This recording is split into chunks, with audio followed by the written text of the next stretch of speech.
Y como siempre, vamos a pedirle a Dios nuestro Señor que nos bendiga, que nos proteja, como siempre lo hace. Y como siempre también en esta clase, vamos a ofrecerle también todo lo que hacemos en este mundo. Él, que todo sea por Él, nuestro trabajo, nuestros pensamientos y todo lo que hacemos, para que de esa manera podamos agradarlo. En nombre del Padre, del Hijo, del Espíritu Santo. Amén. Padre nuestro que estás en el cielo, santificado sea tu nombre. Venga a nosotros tu reino. Hágase tu voluntad en la tierra como en el cielo. Danos hoy nuestro pan de cada día. Perdona nuestras ofensas, como también nosotros perdonamos a los que nos ofenden. No nos dejes caer en tentación y líbranos del mal. Amén. Dios te salve María, llena eres de gracia, el Señor es contigo. Bendita eres entre todas las mujeres y bendito es el fruto de tu vientre, Jesús. Santa María, Madre de Dios y Madre nuestra, ruega por nosotros los pecadores, ahora y en la hora de nuestra muerte. Amén. En nombre del Padre y del Hijo y del Espíritu Santo. Amén. Muy bien, pues vamos a retomar nuestra lectura del catecismo,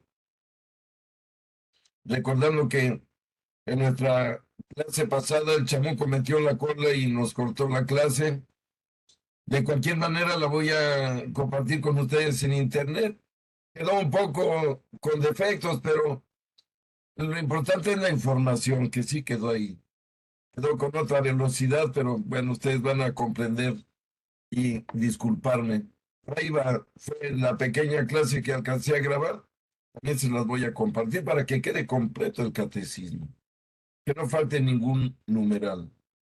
Por lo tanto, hoy continuamos donde nos quedamos cuando se nos fue la luz. Y estamos hablando, amigos, de la página 121 y estamos en el numeral número 435.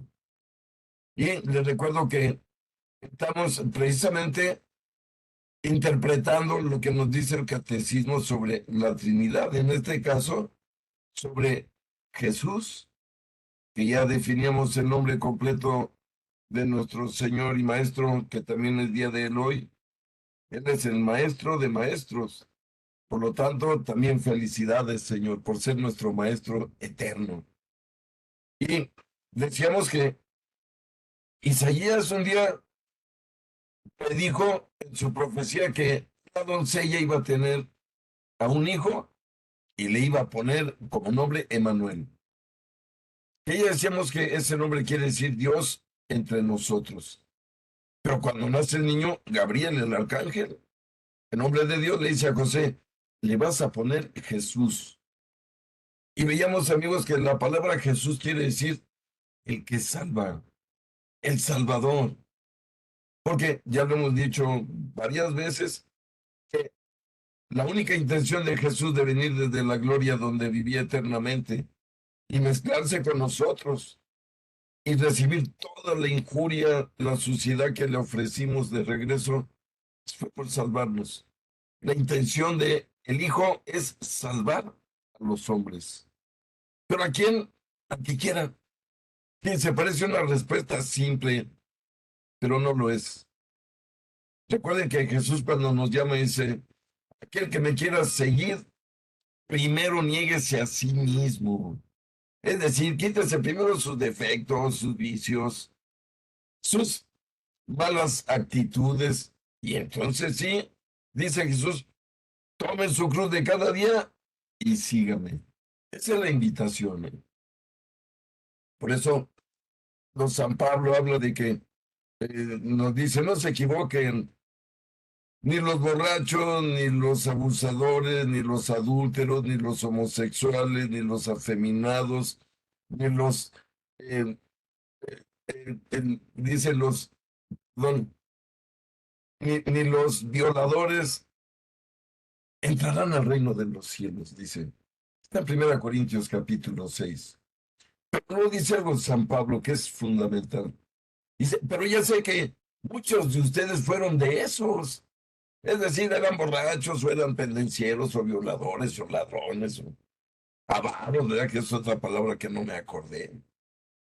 Pero dice, pero convertirse han dejado todo eso atrás, han sido lavados, han sido seleccionados por el Espíritu, pero a través de su propia voluntad de dejar aquello.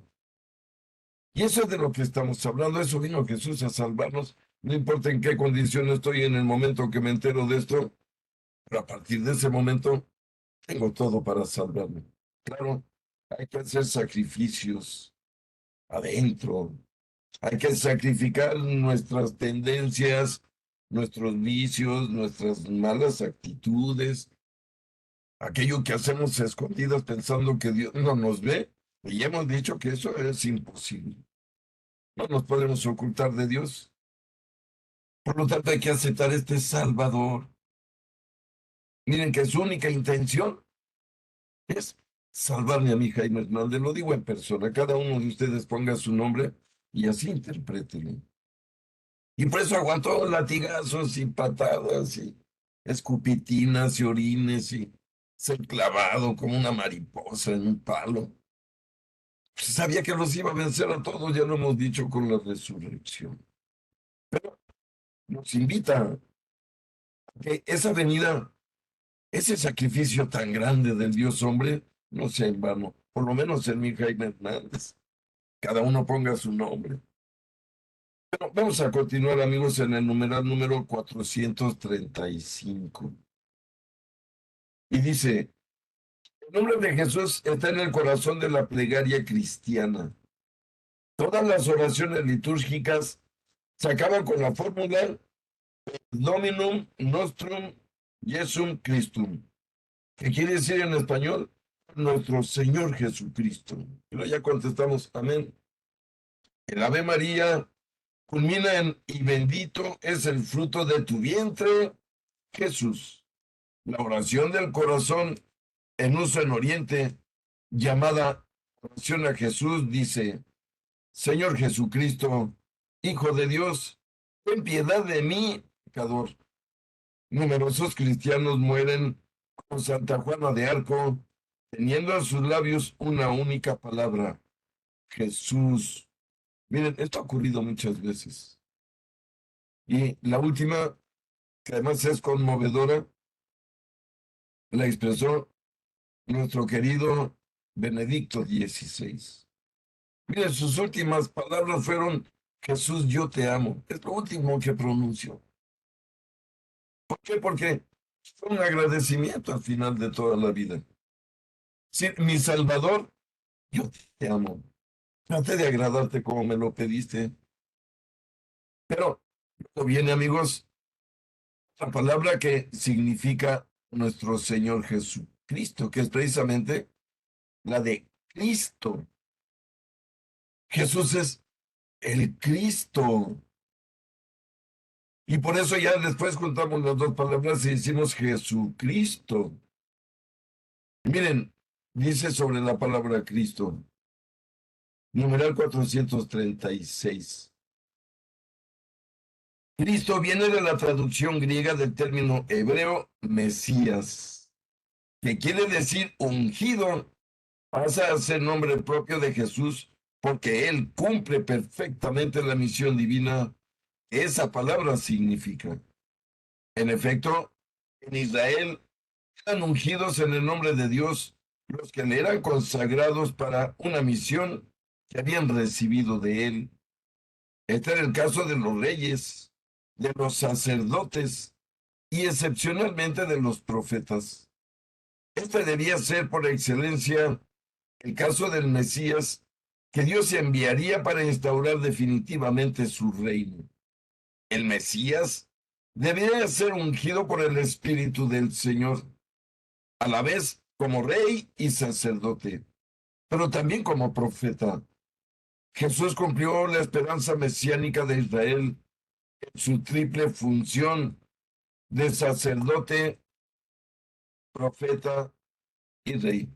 Miren, para explicar un poquito este asunto y brevemente, decimos que Jesús quiere decir el que salva. Cristo quiere decir el elegido de Dios.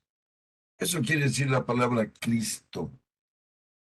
Sí, cuando digo soy cristiano, estoy diciendo en español, soy seguidor, ni más ni menos que del elegido de Dios. Como ya veíamos aquí, amigos, en hebreo, Mesías, lo hemos oído ese nombre, que fue la palabra original en la Biblia. Mesías. Y luego llegaron los griegos, que ya lo vimos, que dominaron todo el mundo con Alejandro Magno, y ellos cambiaron el nombre de Cristo, que quiere decir lo mismo, Mesías. Pero, ¿qué quiere decir en español? Y aquí está para nosotros lo importante, el ungido, es decir, el elegido de Dios, que no puede ser otro, que es su único hijo, no podría haber otro ungido, otro elegido. Por lo tanto, amigos, somos seguidores de el Dios entre nosotros que vino a salvarnos, el Mesías, el elegido de Dios, ni más ni menos. Pero sigue diciendo el numeral 437, página 122, siempre sobre el Cristo. El ángel anunció a los pastores el nacimiento de Jesús como el del Mesías prometido a Israel, cuando dijeron, les ha nacido hoy en la ciudad de David un Salvador, que es el Cristo Señor, como lo dice el Evangelio de San Lucas capítulo 2, versículo 11. Desde el principio, Él es quien el Padre ha santificado y enviado al mundo. Juan 10:36. Concebido como santo. Lucas 1:35. En el seno virginal de María, José fue llamado por Dios para tomar consigo a María, su esposa, encinta, del que fue engendrado en ella el Espíritu Santo. Mateo 1:20. Para que Jesús, llamado Cristo, nazca de la esposa de José en la descendencia mesiánica de David.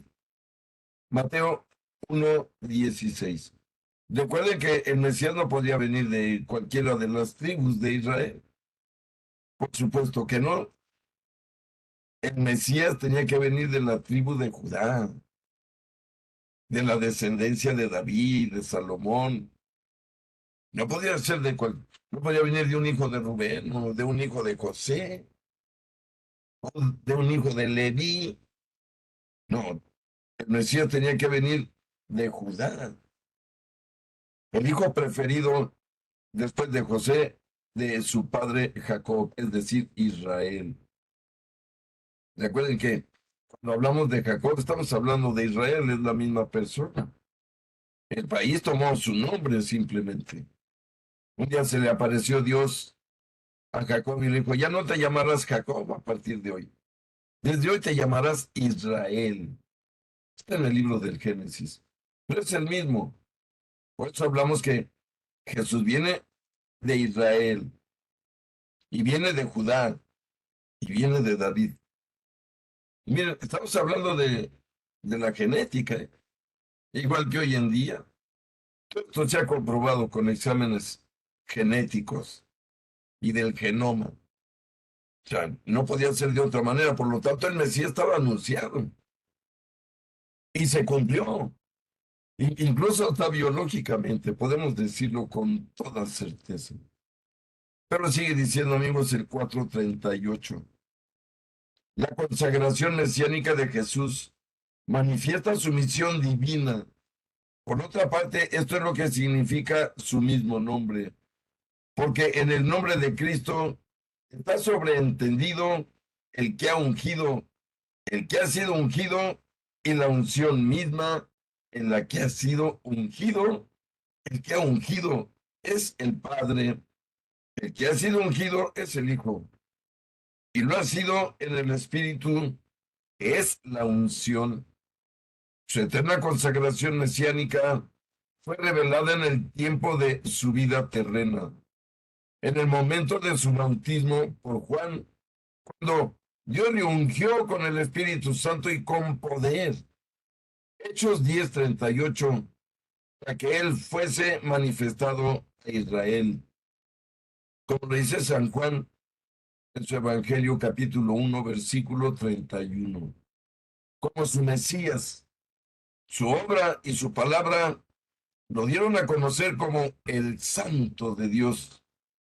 Numerosos judíos e incluso ciertos paganos que compartían su esperanza reconocieron en Jesús los rasgos fundamentales del mesiánico hijo de David, metido por Dios a Israel. Jesús aceptó el título de Mesías, al cual tenía derecho, pero no sin reservas, porque una parte de sus contemporáneos lo comprendían según una concepción demasiado humana, esencialmente política. Miren, recuerden que la decepción de muchísimos judíos con la revelación de Jesús fue que ellos sabían que iba a venir un Mesías y que iba a salvar a Israel de los romanos, en este caso. En el caso anterior de los griegos de Alejandro Magno, acuérdense que fueron colonia de los dos imperios. Bueno, los judíos fueron colonia de los cuatro imperios del Antiguo Testamento. Fueron colonia de los babilonios, actual Irak. Fueron colonia de los persas, actual Irán. Fueron colonia de los griegos, actual Grecia. Y fueron colonia de los romanos cuando llegó nuestro Señor Jesucristo, el Mesías. Por eso los judíos esperaban un Mesías feroz en un caballo gigantesco con una espada con la que destrozara a todos los enemigos que tenían enfrente. Pero, oh, decepción ingratísima. Miren, ¿saben cuándo se decepcionaron los judíos, amigos? El domingo de Ramos. Cuando Jesús entra montado en un burrito, en son de paz. Y miren, perdón, los judíos dijeron, este es el Mesías que nos va a salvar de los romanos. No, ahí se decepcionaron, amigos. Son los que el siguiente viernes gritaban, crucifíquenlo, suéltenos a Barrabás, no sirve más. Ese fue el problema. Pensaban que el Mesías venía a guerrear como un ser humano. ¡Qué torpeza de mente! ¿Y cómo podemos entender que el Dios creador de todo lo que vemos y no vemos va a venir a guerrear entre humanitos? Claro que no. Vino a derrotar, lo hemos repetido, todo el mal, la maldad y a la muerte misma con su resurrección, como indicándonos, no tengan miedo. Si ustedes guardan mis mandamientos, pasarán la prueba y vivirán eternamente, no como este tiempecito mundano, en mi casa para siempre, donde no hay ni muerte, no hay dinero, no hay tiempo, no hay sexo, nadie nace, nadie muere, ya todos están gozando ahí. Miren, es a donde debemos querer ir, porque lo expresa bien la Biblia. Para ir al cielo hay que querer ir al cielo. Hay gente que nunca dice quiero ir al cielo y algún día se mueren y dice María Sima, que habló con las almas del purgatorio. Es que nunca le dije a Dios que quería ir al cielo, yo nomás rezaba y iba a misa. No, hay que decir, Señor, quiero ir al cielo, quiero vivir contigo para siempre, ayúdame, no me pierdas en el camino, no te apartes de mí. Aunque yo me aparte de ti, Señor, tú no te apartes de mí. Que miren, nuestra finalidad como creyentes es llegar al cielo, la casa del Padre, la gloria, la Jerusalén celeste, como quieran llamarle. Ya vimos, amigos, en la lectura de ayer, voy a prepararles un lugar, dijo Jesús, para que donde yo esté, estén también ustedes. Pues, obviamente, y no es aquí, es en la gloria del Padre. Pero sigo con el numeral 440. Jesús acogió la confesión de fe de Pedro, que le reconocía como el Mesías, anunciándole la próxima pasión del Hijo del Hombre. reveló el auténtico contenido de su realeza mesiánica en la identidad trascendente del Hijo del Hombre, que ha bajado del cielo, como dice San Juan en su Evangelio capítulo 3, versículo 13. A la vez que en su misión redentora como siervo sufriente, el Hijo del Hombre no ha venido a ser servido, sino a servir y a dar su vida como rescate por todos. Mateo 20, 28. Por esta razón, el verdadero sentido de su realeza no se ha manifestado más que de lo alto de la cruz. Solamente después de su resurrección, su realeza mesiánica podrá ser proclamada por Pedro del pueblo de Dios, cuando dijo, amigos, sepa pues con certeza toda la casa de Israel que Dios ha constituido Señor y Cristo a este Jesús quien ustedes han crucificado. Hechos capítulo 2, versículo 36. Pero viene el 3 romano, habla sobre Hijo único de Dios. Es decir, Jesús es el Salvador, es el elegido, pero es también, amigos, el Hijo único de Dios, el enviado por Él para salvar todos los seres humanos que quieran, siempre hay que decirlo. Miren, al que no quiera, ¿cómo lo va a salvar Dios? ¿Sería transgredir su libre albedrío? Sería como mandar a un santo que vivió perfectamente al infierno, lo mismo. Que Dios tomara a alguien que quiso irse al infierno y llevarlo al cielo. Decir, yo no quise. Yo no actúo así. Miren, si hay alguien que respeta la libertad humana, es quien se la dio a su imagen y semejanza. Dios. No podemos dudar ni por un instante que a Dios le duele el asesino, le duele el violador, le duele el ladrón, le duele el político voraz, le duele, pero no nos va a impedir, porque dice por ahí San Agustín que si Dios impidiera a estos malvados, no sería Dios. No, Dios no reacciona a sentimientos humanos, porque no lo es. Dios reacciona a nuestras acciones en la vida. Por eso dice Santiago, si tu fe no tiene obras, en realidad está bien muertita. Estás viviendo tu fe estérilmente, dice Santiago, primo hermano de nuestro Señor Jesús. Lo conoció desde niños, por eso tenía un conocimiento más elevado de su queridísimo pariente. Entonces, amigos, lo importante de la venida del Hijo de Dios es que nos convirtamos, que con nuestra propia voluntad decidamos vivir para Él mientras estemos aquí en este planeta. Y unirnos algún día con todos los que están allá ya felices, gozando, y para siempre, donde nos vamos a reconocer sin lugar a dudas. Pero dice el número 441. Hijo de Dios, en el Antiguo Testamento es un título dado a los ángeles, al pueblo elegido, los hijos de Israel, a sus reyes. Significa entonces una filiación adoptiva que establece entre Dios y su criatura unas relaciones de una intimidad particular. Cuando el rey Mesías prometido, llamado Hijo de Dios, no implica necesariamente, según el sentido literal de estos textos, que sea más que humano. Los que designaron así a Jesús en cuanto a Mesías de Israel, quizá no quisieron decir nada más. Y miren, hemos dicho que uno de los misterios más grandes, sin lugar a dudas, en nuestra fe, en nuestra iglesia, es la Santísima Trinidad.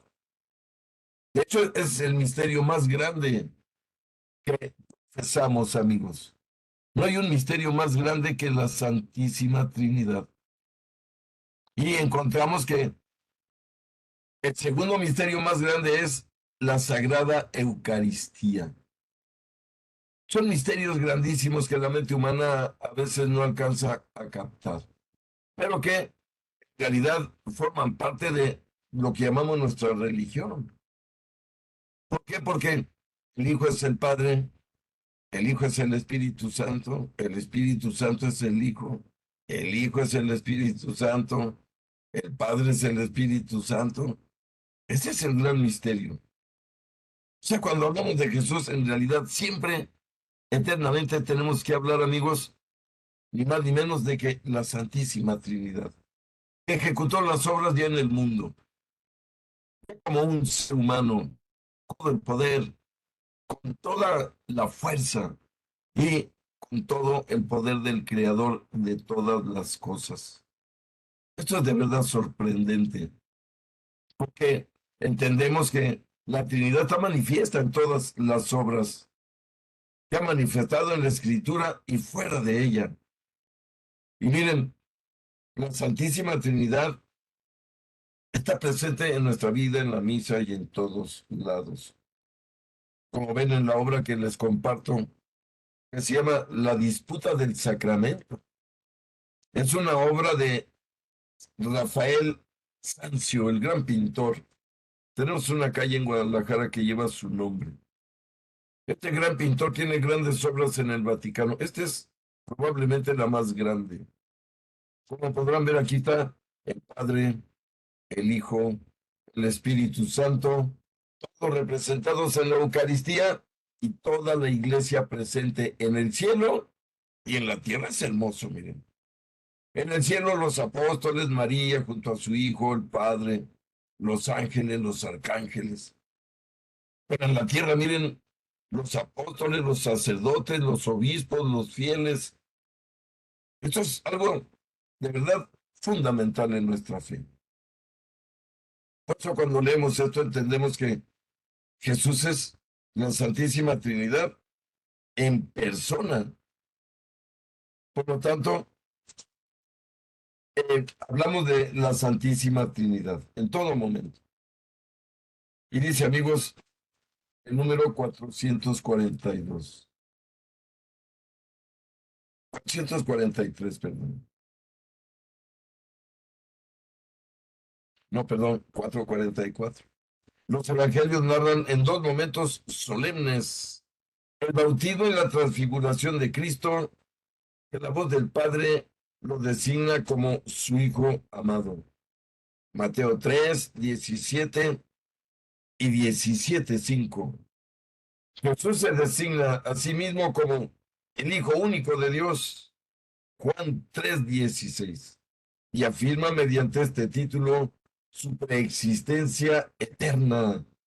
Pide la fe en el nombre del Hijo único de Dios en Juan 3:18. Esta confesión cristiana parece ya en la exclamación del centurión delante de Jesús en la cruz. Verdaderamente este hombre era hijo de Dios, dijo aquel centurión. Marcos 15:39, que es solamente en el misterio pascual donde el creyente puede alcanzar el sentido pleno del título Hijo de Dios.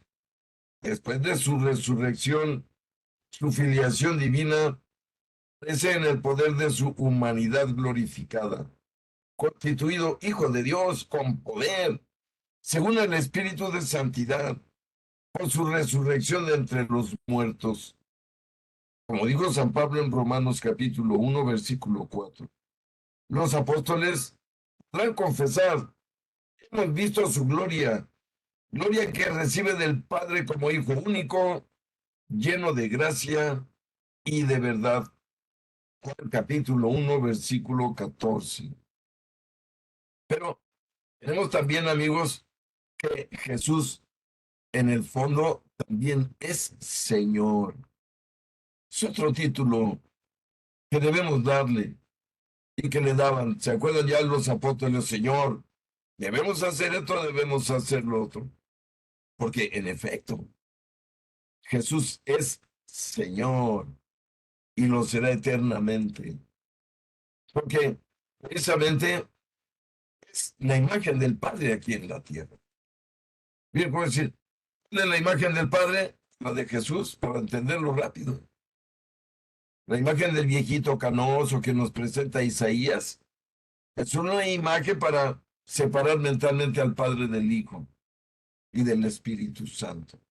Pero miren, lo que ocasiona la vejez en los seres humanos, para entenderlo un poco más metafísicamente.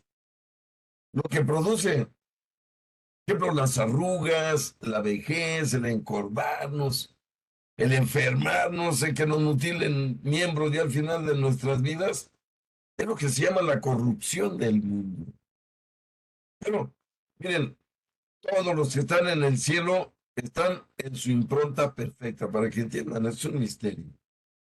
¿Cómo aparecen todos los resucitados? Aparecen en su mejor momento físico que pudieran haber tenido, aunque no lo hayan tenido en la tierra. Es decir, como los diseñó Dios, si ellos se desarrollan de una manera normal y obedeciendo todo. Y se cree, amigos, que como aparece entonces, más o menos por la edad en la que se quiso entregar su vida a Jesús, por ahí de los 30 a los 35 años. Todos aparecemos en plenitud. Miren, si no, una persona con diabetes que le mocharon su pierna, entonces aparecería en el cielo mocho. No. Ustedes conocen a Nick Vujicic, un ser humano gigantesco que no tiene ni piernas, ni tiene manos, ni brazos. Y sin embargo afirma una y mil veces, en el cielo resucitaré completo. Y tiene toda la razón. Por lo tanto, Dios no puede ser un viejito. Dios es la imagen que nos reveló en la sábana santa, que es esta. Esta es la imagen del Padre, del Hijo y del Espíritu Santo, que se manifiesta solo a través de la mente. Esta es la diferencia del Espíritu Santo. El Hijo se manifestó en el plano físico, abrazó personal, dejó que lo tocaran. El Padre está en su trono eternamente, en su casa eternamente. El Espíritu Santo es la parte mental de todo esto. Quien deja entrar al Espíritu Santo en su mente ya ganó la batalla. Porque el Espíritu Santo es el encargado de llevar a cabo la obra en las mentes de los que quieren. De los que no quieren, pues no va a entrar. Recuerden que Jesús dice, mire que estoy tocando a sus puertas. Y el que me abra, entraré y cenaré con él, y él cenará conmigo. Pero miren, a Jesús hay que abrirle. De hecho, he conocido casos de personas que dicen, ¿sabes qué? Sí me voy a convertir, pero la verdad estoy lleno de pecados. Por eso, déjame entrar así. No, es que no soy digno. No, todo ser humano es digno de cambiar, de pedir perdón, de echar marcha atrás, de corregir errores. De hecho, es de valientes hacer eso en la vida. Es más cobarde el que detecta sus fallas, sus vicios y no las cambia. Ese no es valiente. Ese es esclavo del demonio y del pecado. Lo repitió Jesús. Todo el pecado es algo que nos lleva a la esclavitud. Pero vamos a entender ahora esta palabra, Señor. 46. En la traducción griega de los libros del Antiguo Testamento, el nombre inefable con el cual Dios se reveló a Moisés, Yahvé, es traducido por Kyrios, es decir, que quiere decir Señor. Señor se convierte, se convierte desde entonces en el nombre más habitual para designar la divinidad misma del Dios de Israel. El Nuevo Testamento utiliza en este sentido fuerte el título Señor para el Padre, pero lo emplea también, y aquí está la novedad, para Jesús reconociéndolo como Dios. Por supuesto, ya lo decíamos claramente. En realidad debemos verlos como la Trinidad, nunca separarlos en nuestra mente. Si estoy viendo a Jesús, estoy viendo al Padre. Si estoy viendo al Padre, estoy viendo al Espíritu Santo. Y si estoy viendo al Espíritu Santo o lo estoy sintiendo en mi mente, estoy sintiendo al Padre Estoy en contacto con el Hijo. Esto es de verdad algo muy hermoso entenderlo. Miren, cada que sentimos amor, estamos sintiendo a Dios en nuestro corazón. Cada que sentimos odio y rencor, estamos sintiendo al otro, que nos está aconsejando irnos a dar moquetazos. Cuidado, miren, por eso, después del Padre Nuestro en la misa viene el famoso Kyrie, que el Señor ten piedad de nosotros, Cristo ten piedad. Viene de aquí. En griego es Kyrios, quiere decir Señor. Pero sigue diciendo, el mismo Jesús se atribuye de forma velada este título cuando discute con los fariseos sobre el sentido del Salmo 110, pero también de manera explícita a dirigirse a sus apóstoles. A lo largo de toda su vida pública, sus actos de dominio sobre la naturaleza, sobre las enfermedades, sobre los demonios, sobre la muerte y el pecado, demostraban su soberanía divina. Y es cierto, miren, todos los milagros que logró nuestro Señor Jesucristo, pues no los ha hecho ningún hombre, absolutamente ninguno. Yo podría sumar algo, ni habrá quien los haga. Bueno, los apóstoles y los descendientes de él sí han seguido haciendo milagros, los papas, los santos, pero solo dentro de la iglesia. ¿Por qué? Porque, miren, Jesús demostró que era Dios más que de sobra. Un día le preguntó Felipe, Señor, solo muéstranos al Padre, que tanto nos hablas de él, y con eso nos basta. Y Jesús le contestó, recuerden, ay Felipe, tanto tiempo hace que estoy entre ustedes y todavía no me reconoce, Felipe. ¿No han entendido que yo estoy en el Padre y que el Padre está en mí? Al menos créanlo por las obras, digo, créanlo por los milagros que hago, no crean por mis palabras. Bien, esta es la respuesta del Dios hombre. Hechos, no palabras ni promesas, hechos. Felipe lo había visto curar paralíticos de nacimiento, ciegos, arrojar demonios, multiplicar el pan, calmar al mar. Todo eso lo había. Por eso le dice, créemelo, por eso, ¿qué hago, Felipe? Yo soy el Padre, fíjense, hijo. El Padre está en mí y yo estoy en el Padre. Y dice Juan en el capítulo 10, versículo 10, yo y el Padre somos una misma cosa. Fíjense lo que es de los versículos más breves de toda la Biblia. Capítulo 10 es versículo 18. ¿Eh? Yo y el Padre somos una sola cosa. Pues hablamos que el misterio de la Trinidad es lo más profundo que podemos tener, pero es real. En realidad el Dios Todopoderoso vino a vivir en este planetita 33 años y medio y nos dejó la solución que quiera salvarse. Ya no va a haber otra alianza, no va a haber otra predicación de alguien más. Ya solo va a venir él mismo como lo prometió, a terminar con todo y juzgar a todos, vivos y muertos, y enviar a cada uno a donde eligió, con todo su poder. Le llamamos el fin del mundo, la parucía, el fin de los tiempos, que va a llegar, y sin avisar como un ladrón. Pero continuamos, numeral 448.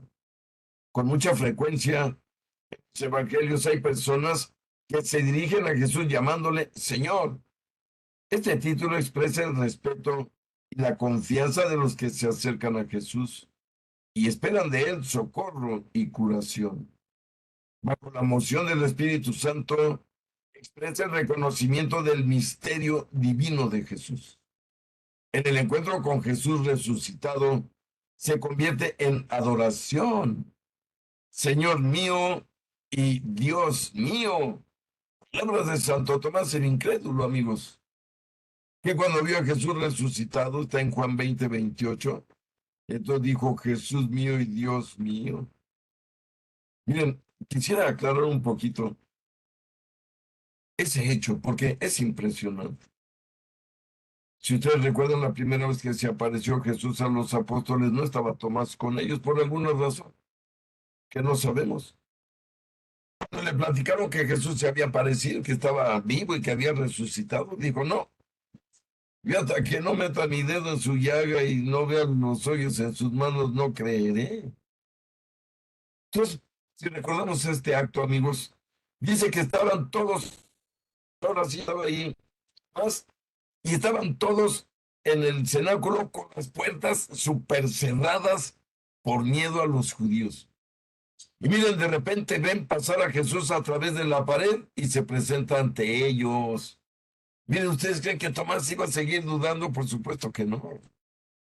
Lo que dice la Escritura es que cayó postrado a sus pies y dijo, Señor mío y Dios mío. Tanto dijo Jesús, dichosos los que creen sin ver. Esos son los más valiosos. Porque, miren, insisto, esto de la Trinidad y de nuestro Dios es algo que rebasa nuestras mentes de alguna manera.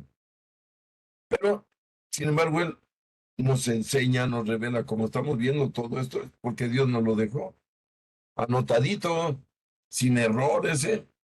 La Biblia es confiable cuando nos narra la historia del mundo, la historia de lo que somos. No hay dudas aquí. Pero continuamos. 4:49. Ah, no, perdón. Entonces toma una connotación de amor. El Señor mío y Dios mío, dice, entonces toma una connotación de amor y de afecto que dará como propia de la tradición cristiana. Es el Señor. Juan 21:7. Que esto es cuando están a la orilla del agua, ¿se acuerdan? Y van a pescar y nomás no pescan absolutamente nada, están hambrientos, con frío, mojados.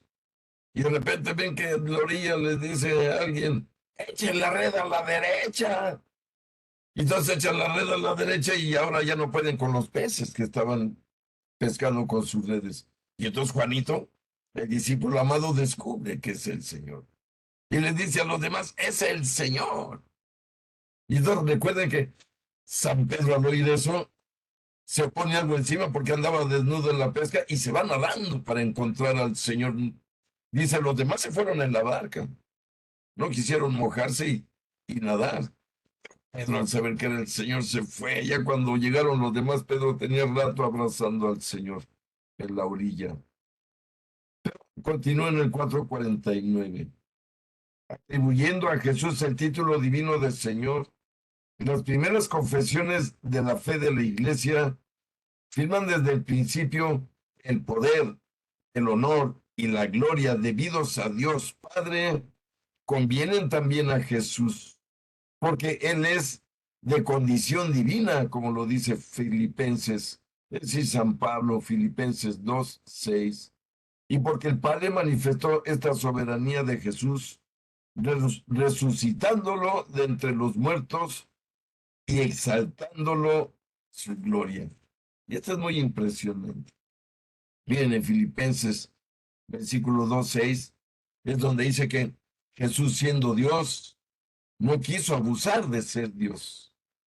Más bien se humilló a sí mismo. Y se humilló a tal grado que se humilló hasta recibir la muerte de cruz. Porque, miren, con la humildad, el Dios hombre venció a todos los malos, con humildad y con amor, por supuesto. Esto es impresionante. Miren, a pesar de que ya pasaron 2000 años, todavía vemos en nuestra actualidad guerras. ¿Quién quiere imponerse? Otra vez con la violencia, otra vez diciéndole al otro, te voy a matar. No evolucionamos. Pero sigue diciendo aquí, 450. Desde el comienzo de la historia cristiana, la afirmación del señorío de Jesús sobre el mundo y sobre la historia significa también reconocer que el hombre no debe someter su libertad personal de modo absoluto a ningún poder terrenal, sino solo a Dios Padre y al Señor Jesucristo. César no es el Señor. La Iglesia cree que la clave, el centro y el fin de toda historia humana se encuentra en su Señor y Maestro. La oración cristiana está marcada por el título Señor, ya sea la invitación a la oración, el Señor esté con ustedes, o en su conclusión, Jesucristo nuestro Señor, o incluso en la exclamación llena de confianza y de esperanza, Maranata, que quiere decir el Señor viene, y Maranata, ven Señor Jesús, como está en 1 Corintios 16:22. Y por supuesto, ven Señor Jesús, amén, que es como termina la Biblia, amigos. Apocalipsis 22:20 son las últimas palabras de la Sagrada Escritura, que empiezan con el Génesis, que al principio todo era caos, y termina la Biblia con este, ven Señor Jesús. Amén. Y vamos a leer brevemente el resumen de este artículo 2, donde vemos en el 4:52. El nombre de Jesús significa Dios salva. El niño nacido de la Virgen María se llama Jesús porque él salvará a su pueblo de sus pecados. Mateo 1:21. No hay bajo el cielo otro nombre dado a los hombres por el que nosotros debamos salvarnos. Son palabras de San Pedro en Hechos 4:12. El nombre de Cristo significa ungido, Mesías. Jesús es el Cristo porque Dios le ungió con el Espíritu Santo y con poder. Hechos 10:38. Era el que ha de venir. Lucas 7:19. El objeto de la esperanza de Israel. Hechos 28:20. El nombre de Hijo de Dios significa la relación única y eterna de Jesucristo con Dios su Padre. Él es el Hijo único del Padre y él mismo es Dios. Para ser cristiano es necesario creer que Jesucristo es el Hijo de Dios. Miren, de lo contrario, ¿no? Y lo explica San Juan cuando dice, la salvación es creer que Jesús es el Hijo de Dios. Porque, mira, si no creemos que Jesús es el Hijo de Dios, toda nuestra religión ya no tiene ningún sentido. Ya vamos a creer como los arrianos que Jesús solo fue un hombre con mucho poder, un profeta, o algo así como un San Miguel Arcángel, ¿no? Pero eso nos desvía de la verdad y es inaceptable. Jesús es ni más ni menos que Dios, hecho hombre, y que nos glorificó viviendo entre nosotros 33 años y medio. Y miren, marcó el planeta para siempre. Lo acepten o no los ateos, lo crean o no. Estamos en el año 2023 después de este Cristo, de este Jesús, de este Hijo de Dios. No lo pueden cambiar. Nadie puede cambiar el calendario, ¿eh? Recuerden que todo es antes y después de Cristo. El tiempo de la humanidad es antes y después de Cristo. La Biblia es antes y después de Cristo. Antes de Cristo el Antiguo Testamento, después de Cristo el Nuevo Testamento, aunque sea la misma historia. Pero Cristo lo cambió todo. Antes de él y después de él. Antes de Cristo, el pueblo de Israel. Después de Cristo, la Iglesia Católica, es decir, el pueblo universal, ya no nomás un pacto con un solo país. Antes de Cristo, sacerdocio levita, solo los hijos de Leví podían ser sacerdotes.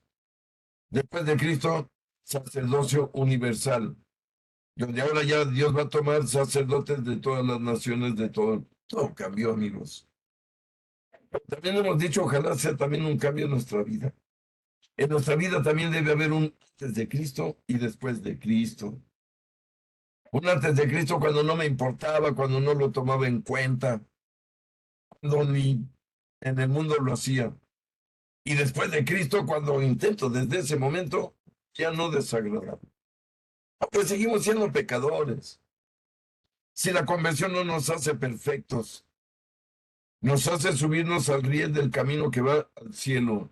Y nos vamos a tropezar, nos vamos a resbalar, nos levantamos y seguimos en ese sentido. Eso es, recuerden que el Papa Francisco insiste una y mil veces que la Iglesia Católica está formada únicamente de pecadores, ¿eh? Es una verdad. Buscando la redención, eso sí, tratando de agradar a Dios, pero no está formada por santos, no, pues eso es solo en el cielo. Aquí estamos, como decimos en el Rosario, en este valle de lágrimas, donde Dios permite la acción del demonio, igual que permite nuestra acción y la de todo mundo. Todos son criaturas de Él, incluso el demonio, recuérdenlo. El demonio no es otro Dios que compite contra nuestro Dios, por supuesto que no. El demonio, los demonios, porque son millones, son criaturas que también con su libre albedrío decidieron traicionar a Dios y vivir en su contra eternamente. Ellos ya no tienen solución. Ellos ya no tienen la opción de confesarse y ser perdonados, ya no. Todos los que están en el infierno tuvieron esa oportunidad mientras vivieron aquí, o mientras fueron ángeles buenos, porque la maldad siempre está llamando la atención de los creados por Dios. Debemos de estar alertas. Dice San Pedro, tengan cuidado porque el demonio anda como un león rugiente, buscando a quien devorar. Cuidado. Miren, con que nos mantengamos en los 5 mandamientos de la iglesia, el demonio ya no nos puede derrotar. Si nos toca, si nos hace batallar y nos hace desesperarnos, pero jamás nos va a hacer perder la fe.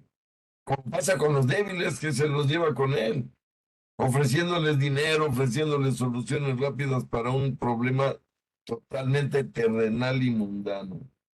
No, nosotros ya lo decía al principio, amigos, queremos ir al cielo, espero que ustedes también. Pero aplican restricciones para entrar al cielo. Y son las que estamos aprendiendo.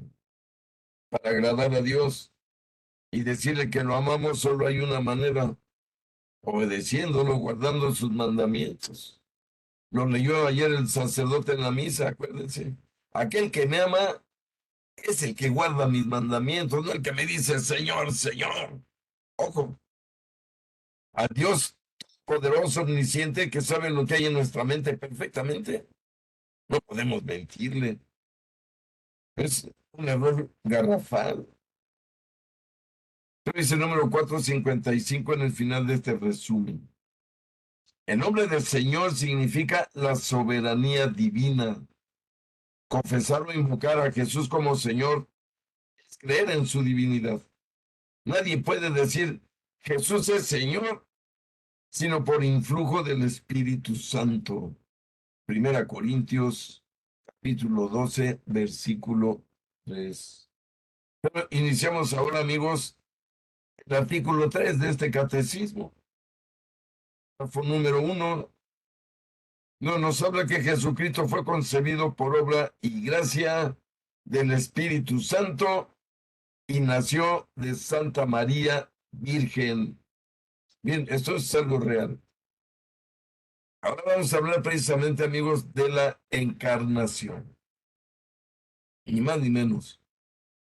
Anunciada San Gabriel Arcángel, que sin duda vino a ser el enlace con la humanidad para entender a esta mujer gloriosa. Y pongo a la Santísima Virgen de Guadalupe porque recuerden, amigos, que está embarazada. Se apareció el 12 de diciembre y el niño nació el 25 de diciembre. Hagan sus cuentas. Fueron 13 días. Estaba a punto de dar a luz. Porque ella escuchó al ángel y fue obediente. Es algo hermoso en realidad. Miren, la respuesta de la Virgen a Dios es un ejemplo que no se ha repetido en ningún otro ser humano. Con esa perfección, con esa entrega total, a pesar del sufrimiento que le esperaba tan amargo, tan horripilante. Pero continuamos, párrafo 1. El Hijo de Dios se hizo hombre. ¿Por qué el Verbo se hizo carne?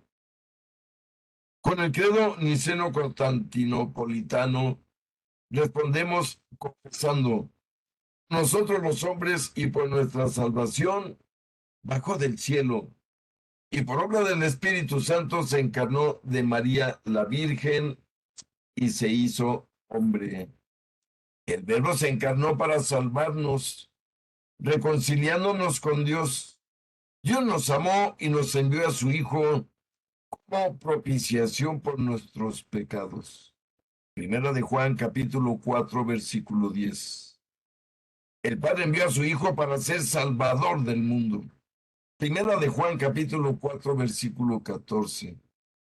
Él se manifestó para quitar los pecados.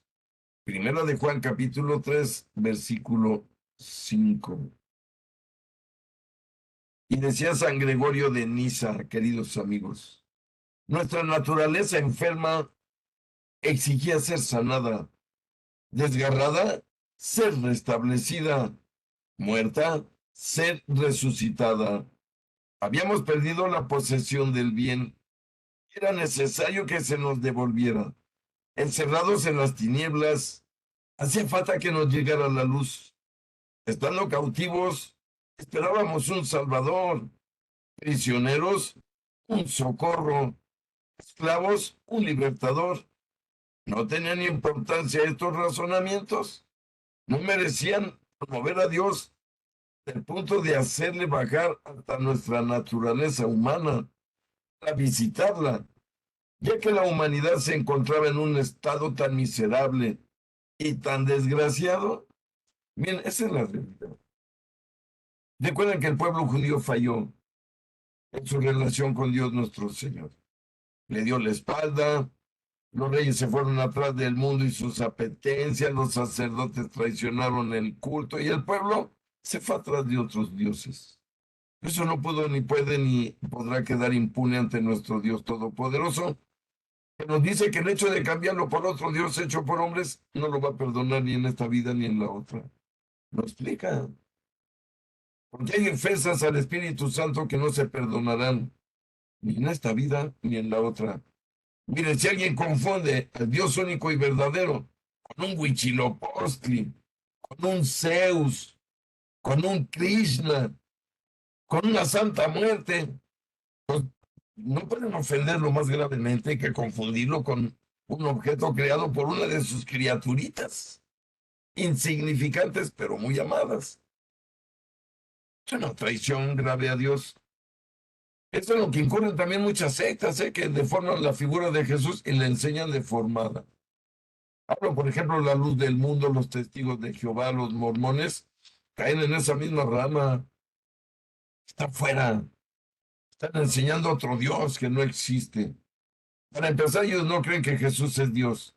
Con eso quedaron descartados.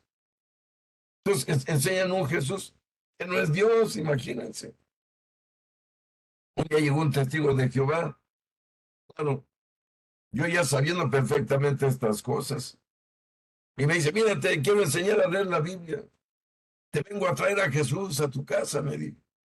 Y oye, ¿tu Jesús es Dios? Y me dice, no, no es Dios, es solo el Hijo de Dios. Entonces yo le digo, ¿qué crees? Mi Jesús sí es Dios. Fíjate, ¿qué trato me quieres hacer? Me traes un Jesús que no es Dios y quieres que te dé a cambio mi Jesús que sí es Dios, que compruebas en tu Biblia que hizo milagros, que resucitó personas, que calmó el mal. ¿Qué negocio me ofreces? Vete de aquí, amigo. Cuidado, ¿eh? Ellos forman parte de los enemigos de Dios. Queridos amigos, se nos ha terminado el tiempo del día de hoy. No me queda más que agradecerles de todo corazón su compañía por el día de hoy. Les ofrezco disculpas por la clase pasada que el chamuco metió la cola, pero no nos gana. Miren, aquí estamos. Porque el Señor siempre nos hará triunfar si no nos apartamos de Él. Hoy, amigos, vamos a darle gracias a nuestro Señor de todo corazón por todo lo que nos da, por todo lo que nos protege. Y vamos a pedirle a nuestras familias, por la pinza, por la familia Ruiz, por cada uno de nuestros seres queridos. Pero también pedirle a nuestro México que nos ilumine en estos momentos difíciles, para que como pueblo tomemos decisiones agradables a Él. Vamos también a ofrecerle, amigos, como siempre, todo lo que hacemos todo lo que pensamos y todo lo que intentamos. En nombre del Padre, del Hijo y del Espíritu Santo. Amén. Padre nuestro que estás en el cielo, santificado sea tu nombre. Venga a nosotros tu reino. Hágase tu voluntad en la tierra como en el cielo. Danos hoy nuestro pan de cada día. Perdona nuestras ofensas, Voy a abrir como el también micrófono, no hagan nosotros ruido, porque si no se oye todo, ¿eh? nos ofenden. No nos dejes caer en tentación y líbranos del mal. Dios te salve María, llena eres de gracia, el Señor es contigo. Bendita eres entre todas las mujeres y bendito es el fruto de tu vientre, Jesús. Santa María, Madre de Dios y Madre nuestra, ruega por nosotros los pecadores, ahora y en la hora de nuestra muerte. Amén. Dulce Madre, no te alejes, tu vista de nosotros no apartes. Ven con nosotros a todas partes y solos nunca nos dejes. Ya que nos proteges tanto como verdadera Madre, haz que nos bendiga el Padre, el Hijo y el Espíritu Santo. Amén. Muchas gracias a todos. Buenas noches. Los quiero mucho y los espero en la próxima. Muchas gracias. Hasta entonces. Feliz noche Muchas a gracias, todos. maestro. Gracias. Bendiciones y que siga pasando bien su día. Dios los bendiga a todos.